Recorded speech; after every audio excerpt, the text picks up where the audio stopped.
What is the greater fear? What to speak of dying? Suffering in a hellish condition for a time immeasurable. When you're suffering, a moment of intense agony, the time, it's like it dilates. And when you're in hellish condition, it's like can it seem like it's going on for millions of years. And so simply by chanting Krishna's names, that's why our duty, our dharma is to propagate the chanting of Krishna's names through kirtan, through harikatha, through our books. Everything is trying to encourage people to chant, even a little bit, simply a few times chanting, not even thinking of Krishna or Narayan, but thinking of his son, he chanted. Narayan, he was thinking of his son. But because of the power of the name of Krishna, the name of Krishna is even more merciful than Krishna himself. Because it's always available to us. It's always there. It's here with us now. And by chanting it, Krishna is dancing on our tongue. Maduram maduram etam mangalam mangalanam. Not only is chanting freeing us from fear, giving us liberation, is the sweetest thing. When we chant, we realize our relationship with Krishna. Krishna is bliss personified. He is the reservoir of pleasure. By chanting, we are in relationship with Krishna, who is none other than Ananda. He is bliss.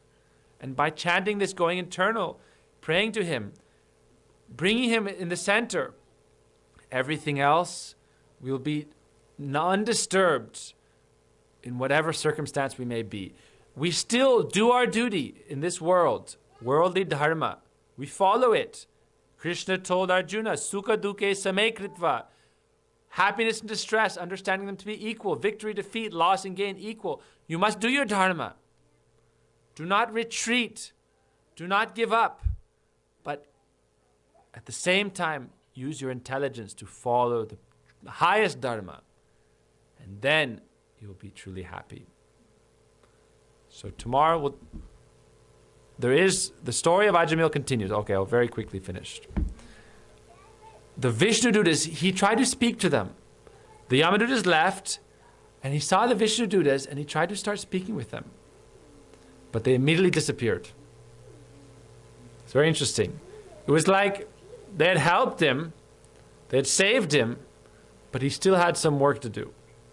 So it was to show that, Krishna, he leads you to the water, but you have to drink. You have to still follow the process. So Krishna doesn't make it too cheap. You take it cheaply, then, you're not taking responsibility, you're not going to actually get the benefit. So the Vishnudutas left, because he was also there on a very high frequency. They're the eternal servants of Krishna. And he was still, he had chanted, he'd been saved from that great fear. But now it was time for him to follow the process. And so he kind of understood, they've left. He hadn't died. He was given new energy in life, a new lease on life. But by that encounter, by that near-death experience, he realized, now I have to change my lifestyle. That's why there's one important thing to note.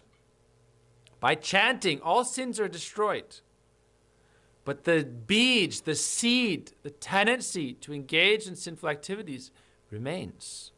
Therefore, we must try to uproot that by the process of sadhana bhakti, the process of following this process of bhakti yoga. Shravanam, Kirtanam, Vishnu Smaranam, Pada Sevanam, Archanam, Vandanam, Dasim, Sakyamatmane Vedanam.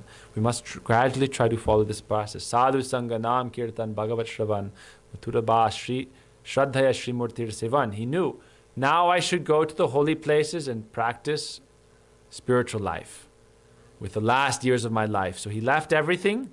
He went to Haridwar, the door to the divine realm.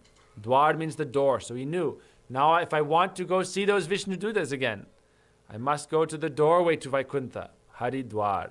And he went there, took shelter in an ashram and started to chant and do bhajan. He saw, by chanting once, a few times Narayan, he would chant his son's names. So this is called namabhas. Even mockingly, even jokingly, even indirectly, not trying to talk about Krishna, just saying the name frees us from sins. But then I have to uproot the tendency. Again, I can commit sin. That's why it said the 7th offense to the holy name is to commit sins on the strength of chanting. Oh, I'll just sin repetitively again and again, and then I'll chant and I'll be freed of it. That's actually an offense. Knowingly, you're neglecting the holy name and using it only for your own benefit. Meaning, oh, you're doing all these sinful activities. Oh, I'll just chant the holy names and get free of it. That's nam aparad, offense to the holy name. So he knew, now I have to change my nature. I have to try to change.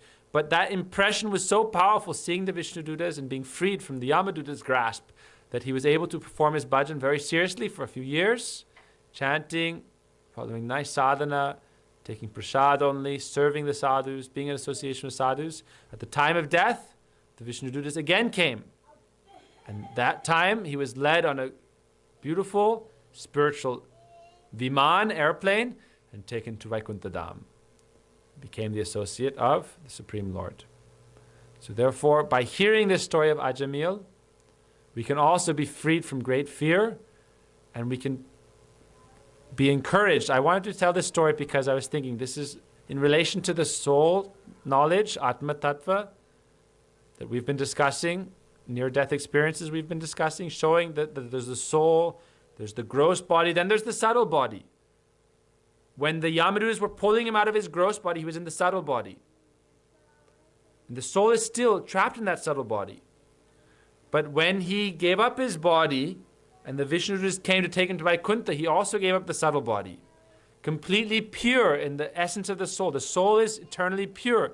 At that time, it's not like God is saying, oh, you did this, you did that, you did this. He doesn't blame us for all these things. The soul is pure, part and parcel of Krishna. So we are, as soon as we are able to shed all these layers of ignorance and false ego, we can achieve that pure form of the soul and the highest abode of the Lord, as Ajamil did. We should not think Ajamil was very low class. I am so exalted. The soul has been through millions of births. Therefore, we should understand there's no sin we have not conceivably done. Therefore, we should not show disdain to others. Oh, you are doing this. Oh, you are doing that. Who am I to judge? But we should try to help them. Bolo Krishna, Bhaja Krishna, Koro Krishna Shiksha. This is Mahaprabhu's instruction. Mahaprabhu told Nityananda, go house to house, village to village, gare gare jao. House to house, mangiye bhiksha, beg this one thing. Bolo Krishna, chant Krishna's names. Bhaja Krishna, worship Krishna. Koro Krishna Shiksha, learn these teachings of Krishna. This is our path.